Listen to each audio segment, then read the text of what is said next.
श्रीराम जय जय राम, श्रीराम जय जय राम, श्रीराम जय जय राम, जय जय राम, श्रीराम जय जय राम।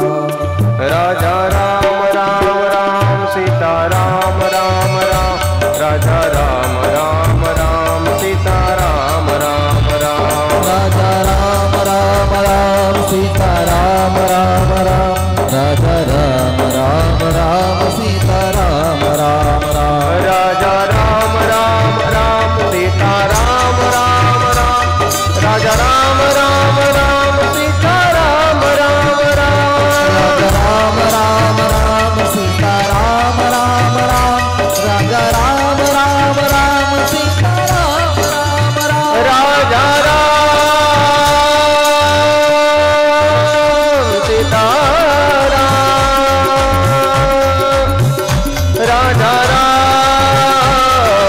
सीता राम, राजा राम राम राम, सीता राम राम राम, राजा राम राम राम, सीता राम राम, हरि बोल राम राम राम, सीता राम राम राम, राजा राम राम राम, सीता राम राम राम, सीता राम राम, सीता राम राम, सीता राम।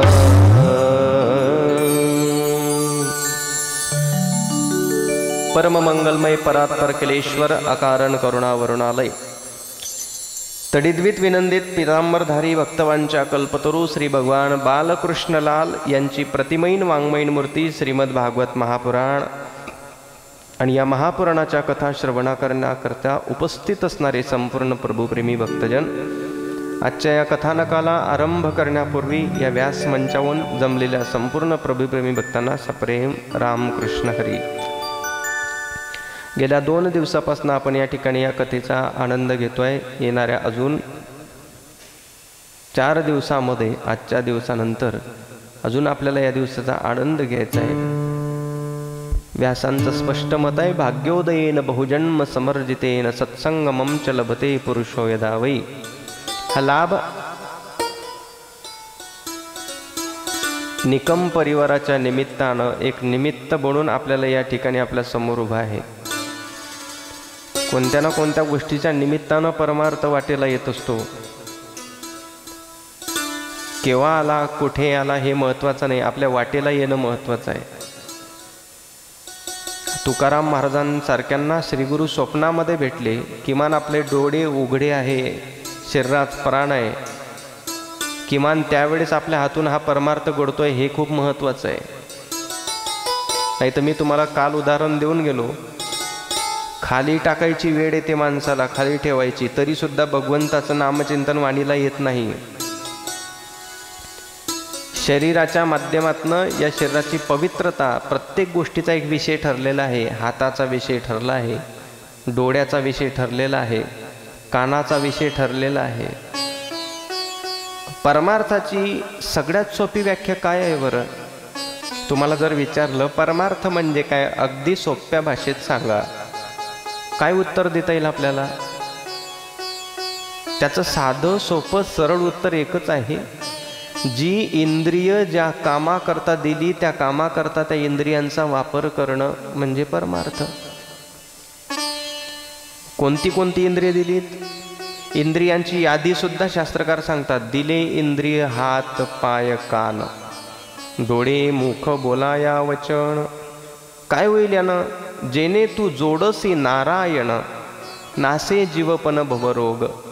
त्याला जोडण्याकरताय।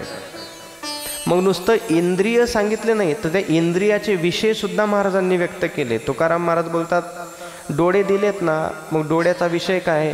तर महाराज बोलतात डोळे तुम्ही घ्या रे सुख, पहा विठोबाचे मुख। विठोबाचं मुख या डोळ्यानं पाहिलं म्हणजे डोळ्याचा परमार्थ झाला। तसा वाणीचा विषय आहे, घेई घेई माझे वाचे गोड नाम विठोबाचे। या वाणीनं विठोबाचं गोड नाम घेतलं म्हणजे वाणीचा परमार्थ झाला।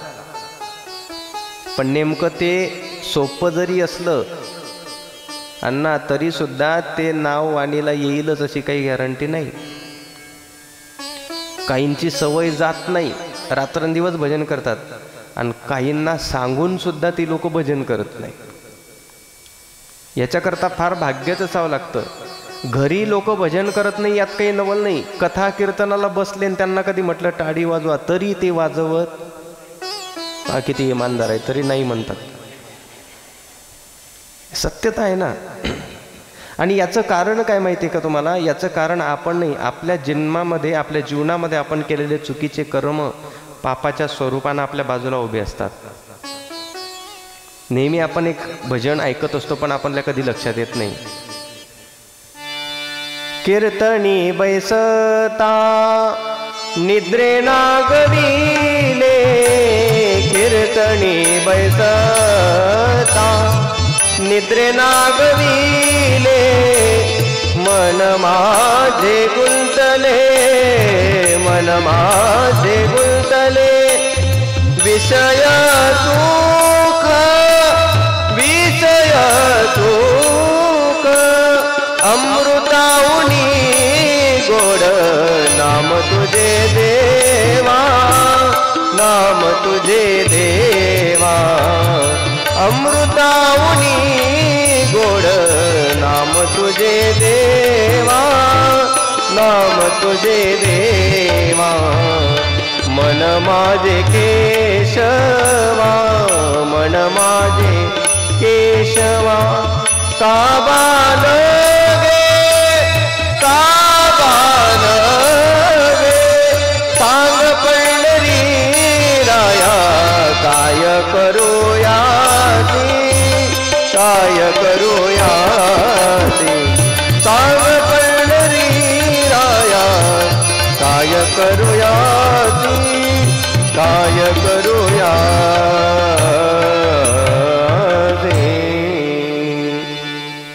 भजनात आहे पण तरी भजन वाणीला न येणं. कीर्तनी बैसता निद्रे नागविले, मन माझे गुंतले विषय सुख. अमृतापेक्षाही गोड आहे भगवंताचं नाव, पण वाणीला येत नाही कधी. जगामध्ये अमृत फक्त 2-3 गोष्टीमध्ये मोजकं भेटतं. नंबर 1 भगवंताचं नामचिंतन तर एवढं सुंदर आहे की अगदी अमृत सुद्धा त्याच्या समोर फिकं फिकं वाटतं. सध्या कार्तिक मास चालू आहे, काकडा आरती, आणि त्या काकडा आरतीमध्ये काही काही अभंग एवढे गोड आहे. जीवे गोड 3 अक्षरांचा रस, अमृत जयास, अमृत जयास, अमृत जयास फिके पुढे. जिवे गोड 3 अक्षरांचा रस, हे एक अमृत आहे भगवंताचं नाव. दुसरं अमृत काय? श्रीगुरूंच्या किंवा साधूच्या मुखातून आलेली शब्द. तुकाराम महाराज बोलतात, आली मुखा वाटे अमृत वचने. ते अमृत वचन आहेत. अजून एक अमृत आहे, पण त्या अमृताकरता मरावं लागतं,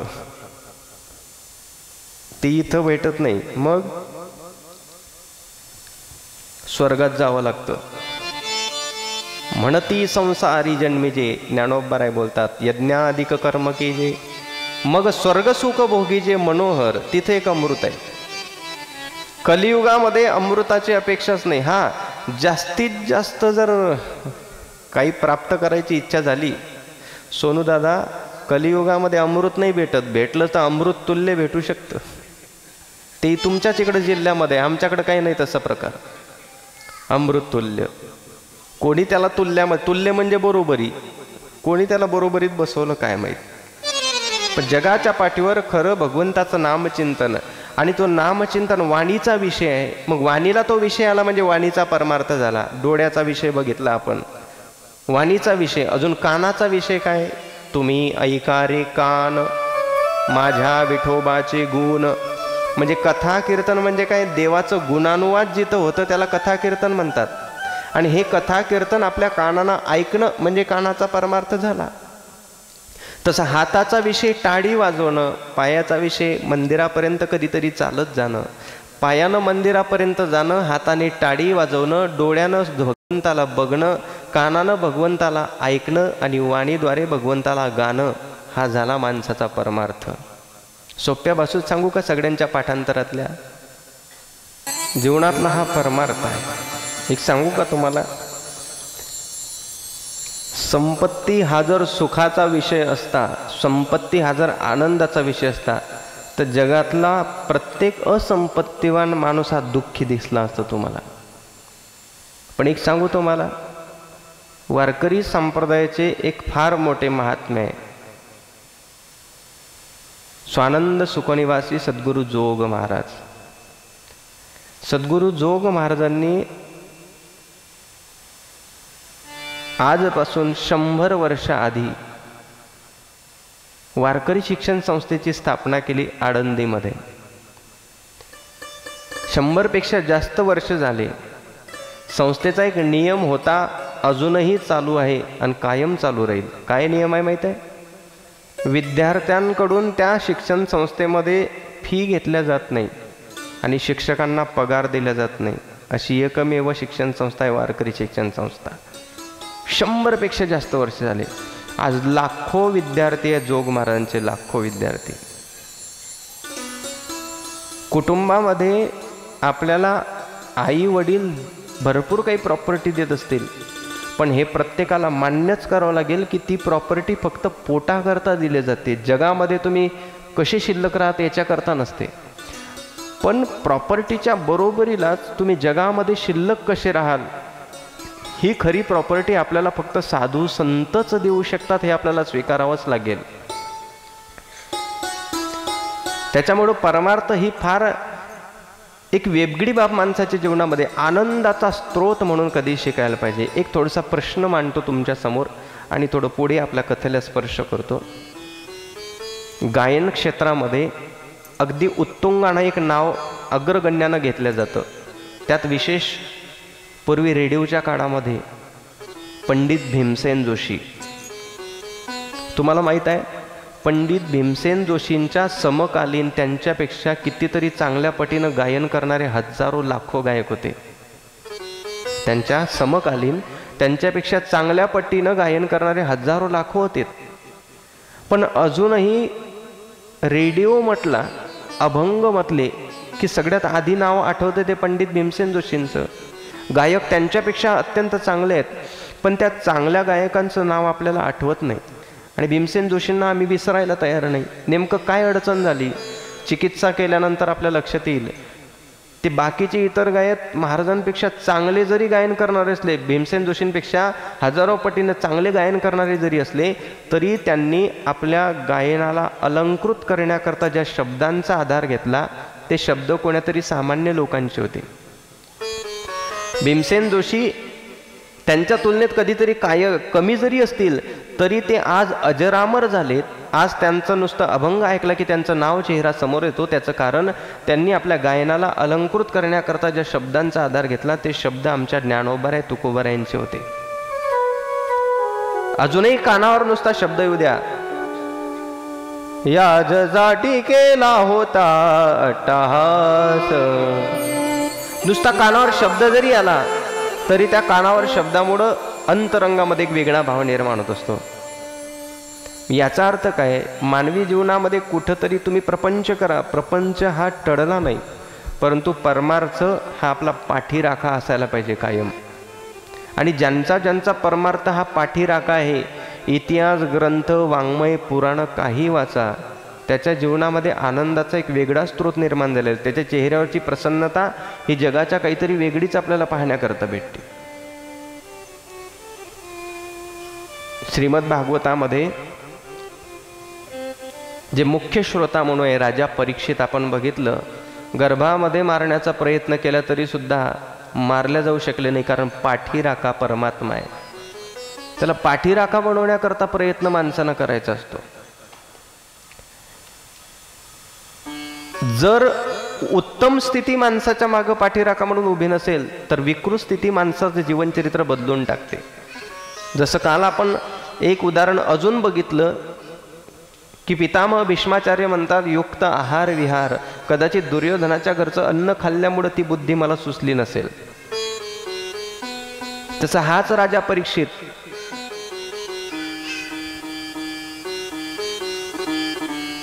एका साधूचा अपमान हाताळून घडतो, मेलेला सर्प गड्यामध्ये टाकला जातो, साधूच्या मुलाकडून श्राप प्राप्त होतो. एवढा मोठा पांडव वंशातला राजा असताना अशी चूक करू शकतो?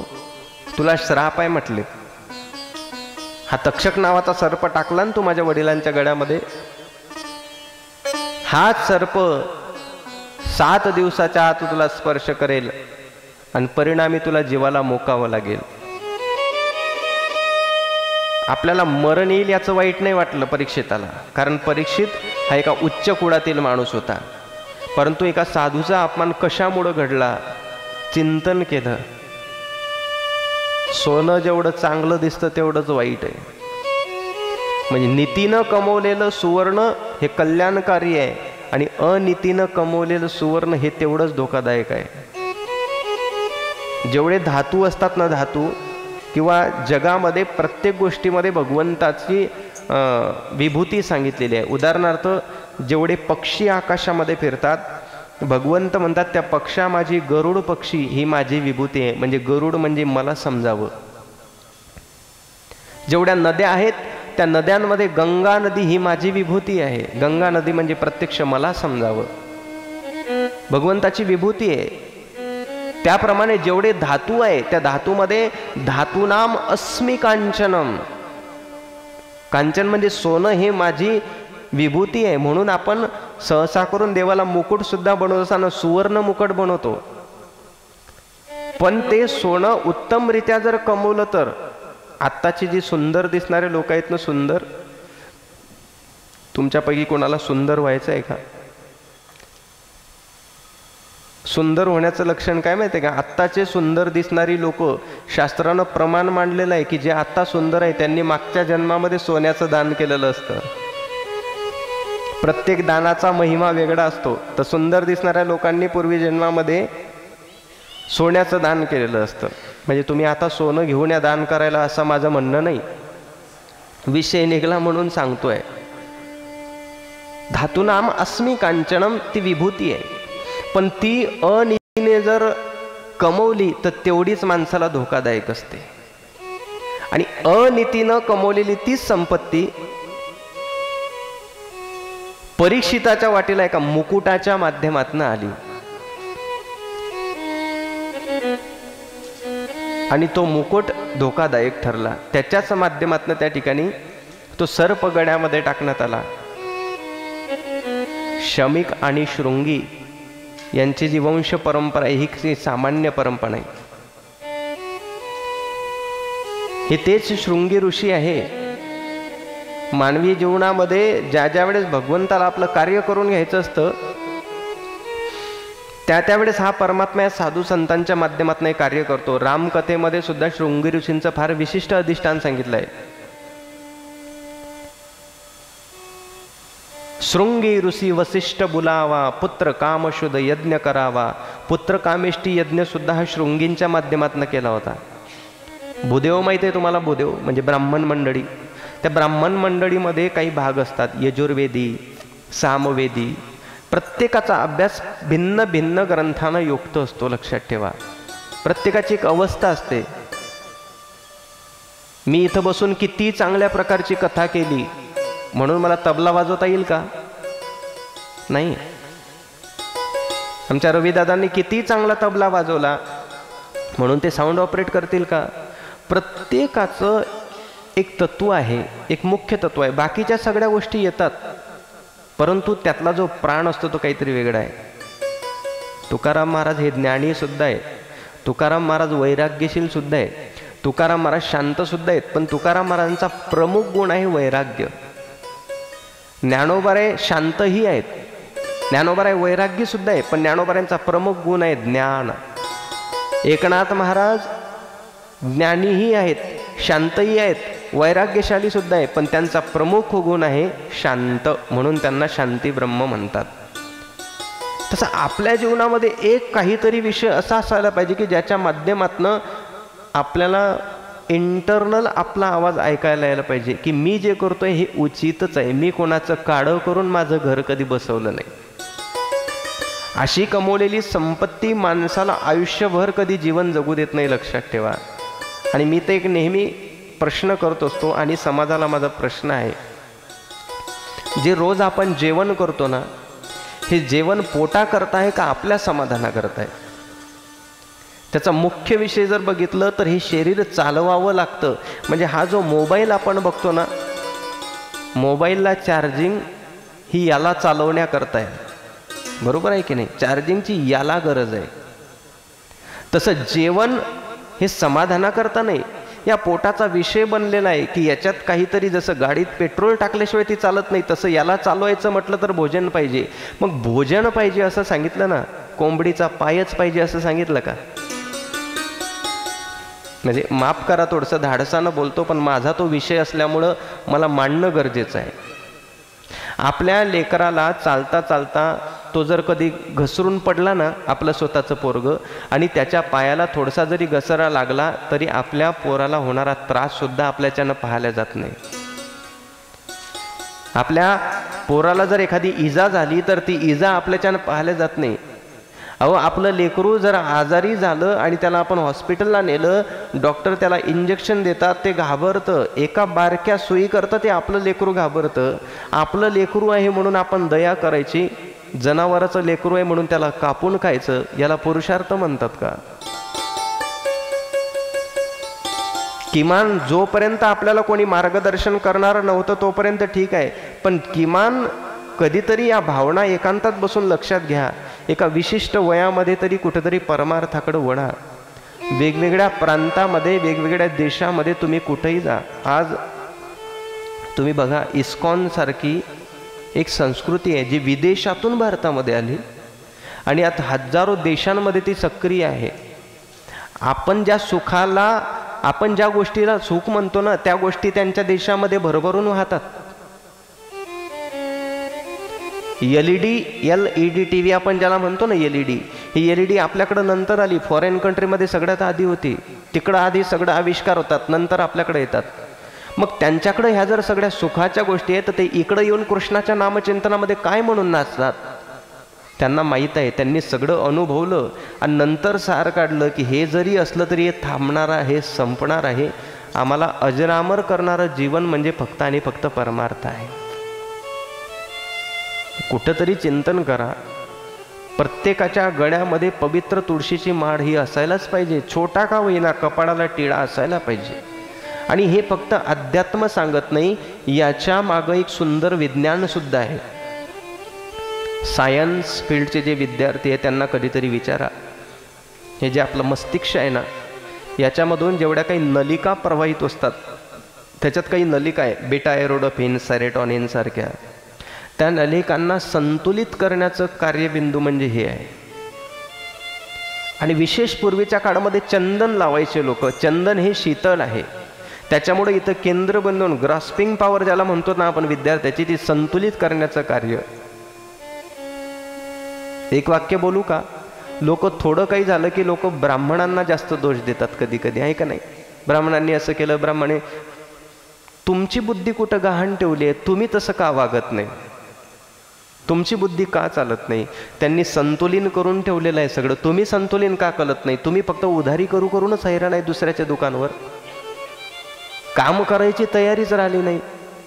कधीतरी संतुलित करा. शास्त्र खूप गोड आहे, फक्त त्याचा आनंद घेता यायला पाहिजे. दोन गोष्टी फक्त पुरेशा आहे. परमार्थ तुम्हाला योग्य मार्ग दाखवतो आणि तुमचं आचरण, तुमचं राहणीमान जगाला तुमच्या अभ्यासाचा परिचय करून देतो. एकदा शास्त्रातला अभ्यास कमी असला तरी चालेल, पण तुमचं आचरण, तुमचं बोलणं, तुमचं वागणं हे जर उत्तम असेल ना, तर तुमच्या पाठांतराला कोणीच महत्त्व देत नाही, लक्षात ठेवा. तुमचं वागणं योग्य पाहिजे. म्हणून मानवी जीवनामध्ये परमार्थ ही एक घटना आपल्या वाटेला आली ना, स्वतःला खूप भाग्यवान समजायचं. प्रत्येकाकडे एक अंकुश असतो कोणीतरी, तशी पवित्र तुळशीची माळ, कपाळाला टिळा हा अंकुश आहे मानवी जीवनामधला. मी तुम्हाला कालही एक वाक्य सांगितलं, की 10,000 मूर्ख लोकांनी आपल्याला मानल्यापेक्षा 10 विद्वानांनी आपला स्वीकार करावा तर आपण खूप ज्ञानी आहोत. नाहीतर 10,000 नाही 2 लाख लोक तुम्हाला मानतात, पण मानणारे सगळेच मूर्ख आहे. काय करायचं? मूर्खाच्या टोळीचे तुम्ही राजे. 10 लोकांनी मानावं, पण विद्वानांनी मानावं आपल्याला, तर आपण श्रीमंत आहेत. परमार्थातली संज्ञा ही आहे. राजा परीक्षिताला ज्यावेळेस पश्चाताप झाला ना, पश्चातापाची भूमिका ही आहे, मी मरणार याचा पश्चाताप केल्यापेक्षा या 7 दिवसात मला काय करता येईल, काय मी उद्धार पावेल, काय कृपा करील नारायण, ऐसे तुम्ही सांगा संत जन करा, समाधान चित्त माझे. माझा उद्धार कशाने होईल? तडमड लागली. आणि ही तडमडच मानवी जीवनामध्ये माणसाच्या उद्धाराला कारण ठरत असते, लक्षात ठेवा. शुकाचार्य, कोण शुकाचार्य? व्यासांचे चिरंजीव. असे शुकाचार्य ज्यांच्याबद्दल भागवताना सांगितलेलं आहे, यम प्रव्रजंत मनुपेतमपेत कृत्यम द्वैपायनो विरह कातर आजुहा पुत्रेति तन्मयतया तर्वो विनेदु त्वं सर्वभूत हृदयं मुनिमानतोऽस्मि.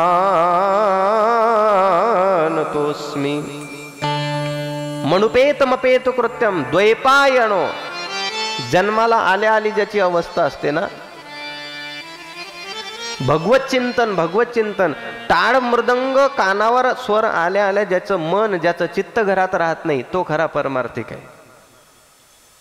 त्याला खरं परमार्थिक म्हणावं. जसं प्रत्येक गोष्टी करता प्रयत्न असतात, तसे परमार्थ करता प्रयत्न करावे.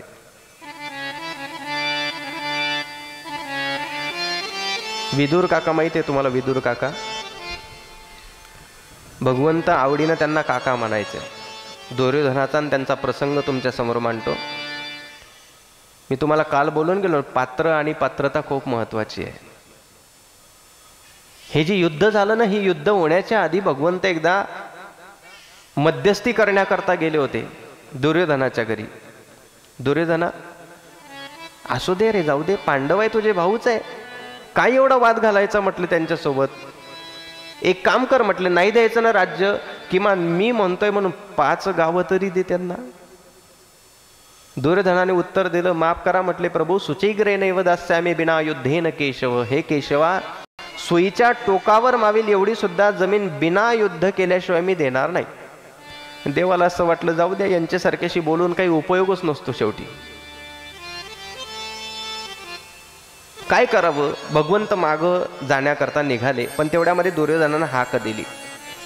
दुर्योधन म्हणतो, देवा, एवढ्या लांबून तुम्ही आलात, शास्त्र तुमच्याविषयी बोलते, पिता अमस्य जगतो माता धाता पितामह वैद्यम पवित्रम ओंकार रुक्साम युजरे वच.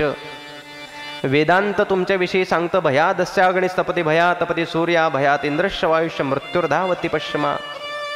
ज्ञानोबाराय बोलतात, पै जयाचेणी अंग संगे ये प्रकृती स्तवष्टांगे जन्म पावी जत से जगे तो पिता मिगा. या ब्रह्मांडाचे मालक आहात तुम्ही. कृष्णम वंदे जगद्गुरु मुकम करोती वाचालम पंगुम लंगयते गिरिम. मुक्या माणसाला वाचा, पांगड्याला पाय तुम्ही देतात. तुम्ही माझ्या घरी आलात, असे कसे रिकाम्या हाताने जातात? मी तुम्ही येणार आहे म्हणून सोन्याच्या ताट्यामध्ये सोन्याच्या वाट्या, सोन्याचे चमचे आणि पंचपक्वान्न बनवून ठेवले, तेवढे खाऊन जा आमच्या घरून. देवानं काय उत्तर दिलंय का? भगवंत म्हणायला लागले, दुर्योधना, तुझं म्हणणं बरोबर आहे, पण जेवण फक्त 2 परिस्थितीमध्ये होत असतं. एकतर खाणाऱ्याच्या पोटाला भूक पाहिजे, आणि नाहीतर खाऊ घालणाऱ्याच्या मनात आपल्याविषयी तेवढी श्रद्धा पाहिजे. लक्षात आलं का? भोजन फक्त 2 परिस्थितीमध्ये होत असतं. एक तर खाणाऱ्याच्या पोटाला भूक पाहिजे, आणि नाहीतर खाऊ घालणाऱ्याच्या अंतःकरणात आपल्याविषयी तेवढी श्रद्धा पाहिजे. इथं मला भूक नाही आणि श्रद्धेचा तुझा दूरदूरपर्यंत संबंध नाही. तसंही म्हटले, आज जेवण मी केलं असतं, पण मला आज विदुर काकांच्या घरी आमंत्रण आहे म्हटले जेवायचं. विदुर काका, हे जे चर्चा चालू होती ना, त्या सभेमध्ये एका कोपऱ्यात विदुर काका बसलेले होते. विदुर काकांनी मनातल्या मनात विचार केला, मी तर देवाला काही आमंत्रण दिलं नाही. कारण विदुर काकांची परिस्थिती अशी की विदुर काकांच्या स्वतःच्या घरामध्ये सुद्धा 2 वेळचं अन्न बनेल का नाही एवढी सुद्धा परिस्थिती नव्हती. आणि जगाच्या मालकाला मी कधी आमंत्रण द्यायचं. पण काकांना एवढं माहित होतं, देव बोलला म्हणजे घरी आल्याशिवाय राहणार नाही. विदुरांनी त्या सभेमधून कोपऱ्या कोपऱ्यानं असा पळ काढला, घरी गेले.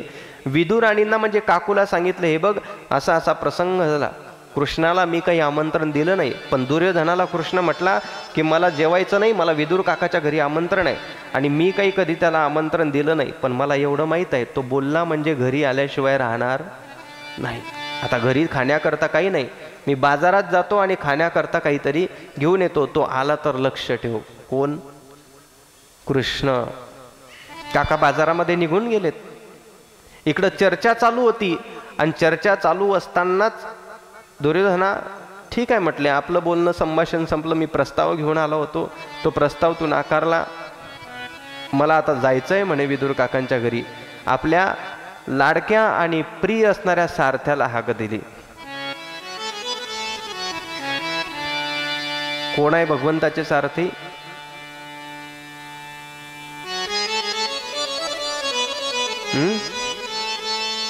बोला बोला. योग्य उत्तर भेटल्यास 1 पेढा.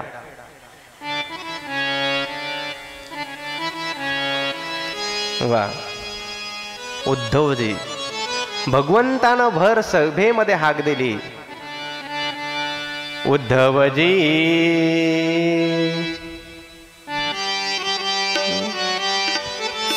उद्धवजी चल विदुरा घरे जावे. उद्धवजी चल विदुरा घर जावे.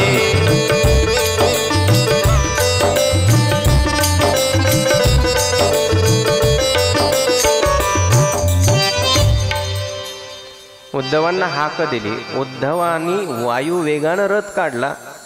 रथ सरळ येऊन थांबला विदुर काकांच्या घरासमोर. विदुर काका घरी नाहीत, आता घरी काकू आहेत. दरवाजावर थाप टाकता बरोबर काकूंनी दरवाजा उघडला आणि दरवाजा उघडल्या उघडल्या काकू पाहते तर काय, घरी पाहुणे आले. सामान्य पाहुणे होते का? युगानुयुग भजन करून सुद्धा जो स्वप्नातही येत नाही तो पाहुणा आहे. महाराजांनी वर्णन केलेलं आहे. पाहुणे घरासी आज आले ऋषिकेशी. घरी पाहुणे आले. कोण पाहुणे? ऋषिकेश परमात्मा स्वतः पाहुणा म्हणून आला. आता काय झालं माहितीये का? पाहुणा ऋषिकेश आहे. कोण ऋषिकेश? आधरम मधुरम वदनम मधुरम नयनम मधुरम हस. सर्वांगानं जो मधुर मधुर आहे तो परमात्मा. एक लहान लेकरू जर आपल्या जवळ आलं, आपण सहज म्हणतो किती गोंडच आहे. त्याच्याशी खेळता खेळता 5, 10, 15 मिनिटं, 20 मिनिटं, तासभर निघून जातो तरी माहीत नाही पडत. आता हा जगाचा मालक आहे. काकूनं त्या चेहऱ्याकडे लक्ष दिल्या दिल्या काकू देहभान विसरून गेली. म्हणजे आपण काय म्हणतो त्याला, नरू स्टॅच्यू म्हणतो ना आपण त्याला, स्टॅच्यू. अगदी ते स्टॅच्यू सारखी अवस्था झाली. काकू अगदी स्तब्ध. उद्धवजींनी देवाला थोडासा इशारा केला, देवा काकू देहभान विसरली वाटते, काय दरवाज्यातच उभी ठेवते का आपल्याला? देवाने नुसता थोडा स्पर्श केला. काकू, ए काकू, अगं मी आलोय, तुझा कृष्ण आहे. देवानं स्पर्श केल्या केल्या लक्षात आलं, अरे बापरे लाला माफ कर म्हटल्या. काय आहे ना, तुझ्या सौंदर्याचं वर्णन एवढं त्रिभुवनामध्ये गायलेलं आहे आणि अगदी तो चेहरा तसंच आहे. त्याला पाहल्या पाहल्या चांगल्या चांगल्यांना भूल पडून जाते म्हटले. वृंदावनचे महात्मे आहेत ना, वृंदावनचे महात्मे स्वतः देवाची म्हणजे कृष्णाचा शृंगार करतात. त्याला काजळ लावतात आणि काजळ लावल्या लावल्या त्यालाच काय म्हणतात, शृंगार त्याचाच करायचा. आपल्या घरात कुटुंबात कसं असते, आई आपल्या लेकराचा शृंगार करते आणि शृंगार झाल्यानंतर त्याला काजळ लावते. कशाला? नजर लागू नये म्हणून. बरोबर. बरं, त्याला खेळायला गलीत पाठवायचं ना? नाही नाही, आधी स्वतःच त्याच्यासोबत खेळत बसते, नाही का? तसं भगवंताचा शृंगार साधू संत करतात आणि त्यालाच काय म्हणतात माहिती आहे का?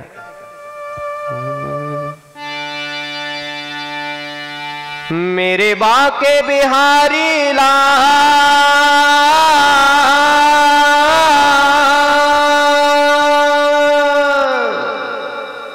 मेरे बाके बिहारी लाल, तू इतना ना करियो श्रृंगार, नजर तोए लग जाएगी, नजर तोए लग जाएगी, नजर तोए लग जाएगी।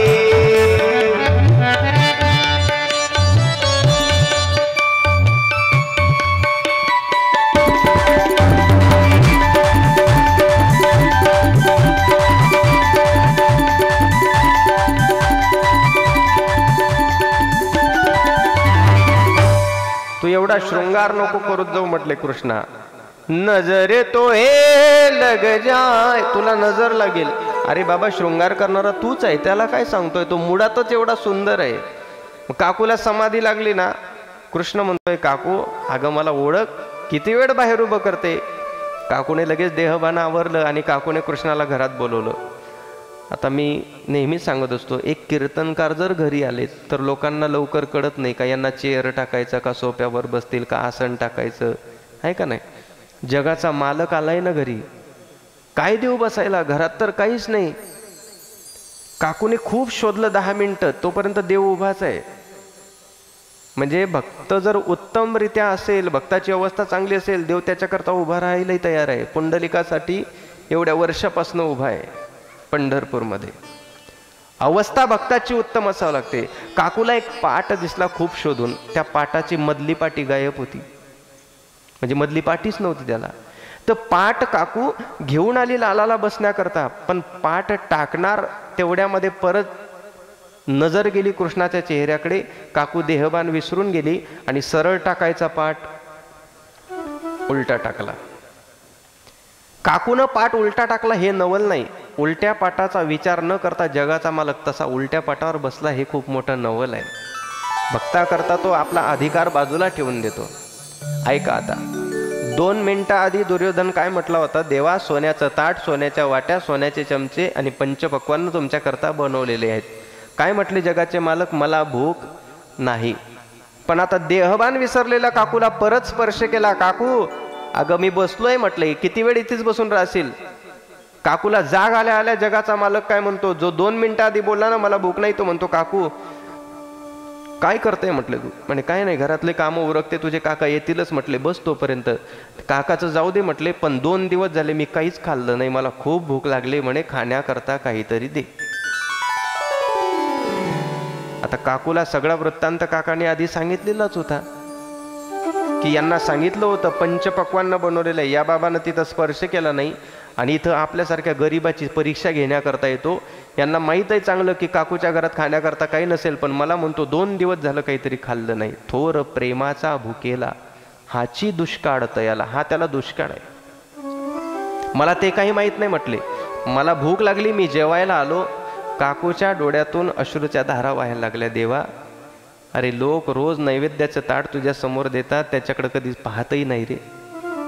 आज माझ्याकडं स्वतःहून जगाचा मालक आला, पण तुला देण्याकरता माझ्याकडं काहीच नाही। एवढं काय मी माझ्या जीवनात पाप केलं असेल म्हटले। काकू मला काही माहित नाही, मला जेवायला पाहिजे। काकूनं फार घर शोधून काढलं, एक मुठभर कण्या निघल्या। कण्या म्हणजे भाताच्या कण्या, शिजायला टाकल्या, पातेलं भर पाणी आणि त्याच्यात मुठभर कण्या। तेल नाही, जिरं नाही, मोहरी नाही। कल्पना करा तो भात कसा झाला असेल। पण भात व्हायला वेळ लागतो ना, लगेच नाही होत ना मॅगी सारखा। इकडे कृष्णाचं ओरडणं चालू, काकू झालं नाही का? काकूला एक केळी दिसली घरामध्ये, एक केळी पडलेली होती। तेवढी केळी आणली, भगवंताकडे देणार, पण मनात भाव होता की ही केळी याची साल काढून देवाला गाभा गाभा खायला देऊ। काकूने केळीची साल काढली, एका हातात गाभा घेतला, एका हातात केळीची साल होती। पण देवाच्या चेहऱ्याकडे लक्ष गेल्या गेल्या परत भान विसरली, केळीचा गाभा खाऊन घेतला आणि उर्वरित राहिलेली साल देवाच्या हातात दिली। देवाच्या हातात काकून ती साल दिली नवल नाही, तो केळीची साल, केळीचा गाभा खावा, तेवढ्याच आनंदानं देव खातो. हे खरंच नवल आहे भक्ताच्या ठिकाणचं. पुढचं वर्णन बघा. केळीची साल खाता खाता खाता तेवढ्यात काकांचं आगमन झालं. आणि काकांचं आगमन झाल्या झाल्या काकांनी बघितलं की जगाचा मालक हजारो साधक चांगल्या चांगल्या मोठ्या पत्रावाडीमध्ये याच्याकरता भोग घेऊन समोर हजर असतात. तो आपल्या घरी येऊन केळीची साल खातो. काका धावत गेले, देवा देवा देवा असं काय करता हो, काय चुकलं आमचं, केळीची साल का खाताय? अगं तुला तरी कळतंय का म्हटले, हा चांगल्या चांगल्यांच्या स्वप्नातही जात नाही, आपल्या घरी स्वतः आला आणि केळीची साल देते म्हणे खाण्याकरता. भगवंता मला माहित आहे तू येणार होता, म्हणून मी बाजारातून तुझ्याकरता गोड गोड लाडू आणले. काकानं आपल्या पिशवीतून लाडू काढला आणि तो लाडू भगवंताच्या हातात दिला. भगवंतानं काकाच्या समाधानाकरता त्या लाडूतला एक घास खाल्ला. नम्रपणे हात जोडून काय म्हणताय माहिती आहे भगवंत, बार काही नाही का? भगवंत म्हणतायत काका तुम्हाला राग नसेल येणार तर एक वाक्य सांगू का? म्हटले सांगा ना देवा. म्हणे माझ्या काकूनं दिलेल्या केळीच्या साली पुढे तुमच्या लाडूची चव जरा मला फिकीच वाटली म्हणे. कारण तो जो लाडू आहे ना, तो लाडू म्हणजे देव आलाय म्हणून केले गेलेली फॉर्मॅलिटी आहे, ती औपचारिकता आहे. पण केळीची साल ही फॉर्मॅलिटी नाही, हा अंतरंगातून निघालेला भाव आहे. तेवढ्यामध्ये इकडं भात तयार झाला. आता कल्पना करा, पातेलं भरून पाणी, मुठभर कण्या, कसा असेल तो भात. केळीचं पान टाकलं, त्याच्यावर भात ओतला, चारी बाजूनं पाणी धावायचं. पण देवाला कृपा सिंधू दया सिंधू म्हणतात ना, देवानं चतुर्भुज अवतार धारण केला. 2 हातानं असं पटपट पाणी सारायचा आणि 2 हातानं राहिलेल्या त्याच्यातल्या कण्या वेचून खायच्या. किती प्रेम असेल भक्तावर. तुकाराम महाराजांनी त्यांच्या अवस्थेचं वर्णन केलेलं आहे, ऐका. विदुरा घरच्या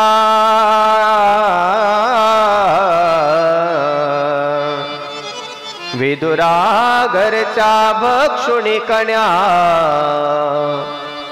परमानंदे झाला परमानंदे झाला मनमोहन मुरलीवाला नंदाचा अल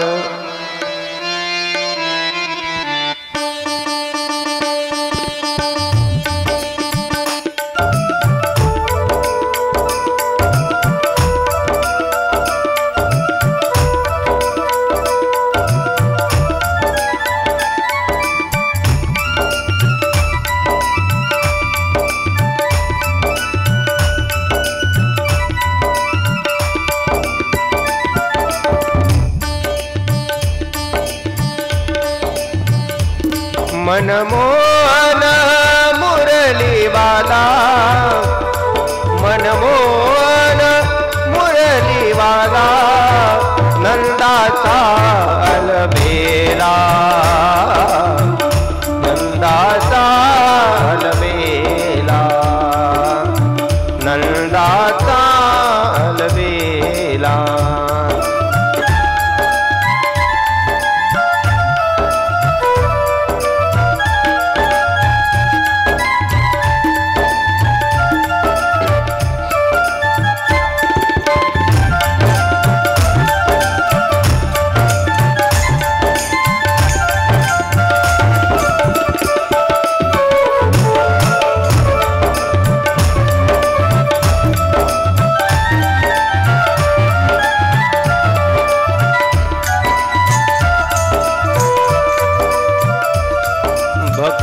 सुखे सुखावला भक्तीच्या सुखामध्ये सुखावतो देव. एका जनार्दनी निवाला भक्त उत्तम अवस्थेचा असेल तर भगवंत घरापर्यंत येतो. आणि भक्ताची अवस्था उचित नसेल, मंदिरात जाऊन सुद्धा तो भगवंत तुम्हाला दिसणार नाही. लक्षात ठेवा. प्रयत्न करा आपली अवस्था कशी उत्तम बनवता येईल. परमार्थ हा व्यवस्थेपेक्षा अवस्थेला महत्त्व देणार आहे. व्यवस्था उत्तम असेल, समर्पण जर नसेल, अवस्था जर उत्तम नसेल तर तो परमार्थ फलद्रूप येत नाही. याला कृपा व्हावी लागते. ज्ञानोबराय अमृतानुभवामध्ये असं वर्णन करतात, तरी फडेची तैची भेटी जै वसंत पावे. माणसानं स्वबळावर किती चांगली शेती केली तरी जोपर्यंत वसंत ऋतूंचं आगमन होत नाही तोपर्यंत त्याला फळं पालवी फुटत नाही. तसं आपल्या भरोशावर आपण प्रपंच असेल, बाकीच्या काही गोष्टी असेल, किती वाढवा, भगवंताची कृपा जोपर्यंत आपल्यावर होत नाही तोपर्यंत आपला परमार्थ फलद्रूप होत नाही. तो फलद्रूप होण्याकरता समर्पण असावं. आणि फलद्रूप जर झाला, भक्ती सुखे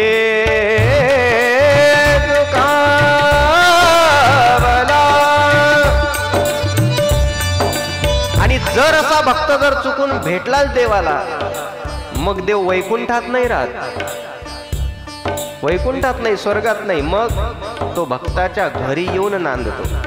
या सुखा कारणे देव वेडावला, सुखा कारणे देव वेडावला, वैकुंठ सोडोनी संत सजनी राहिला.